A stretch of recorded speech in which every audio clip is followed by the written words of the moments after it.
மகா சிவராத்திரி ஈசனுடன் ஓர் இரவு பிப்ரவரி 26 சத்குருவுடன் நேரலையில் இணையுங்கள்.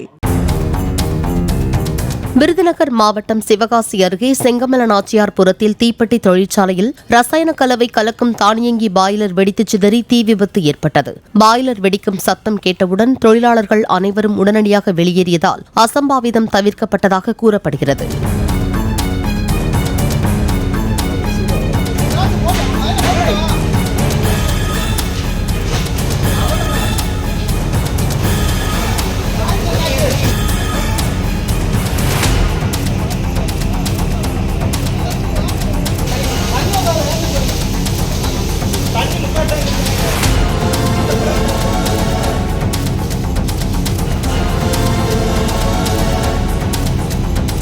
மகா சிவராத்திரி ஈசனுடன் ஓர் இரவு பிப்ரவரி 26 சத்குருவுடன் நேரலையில் இணையுங்கள்.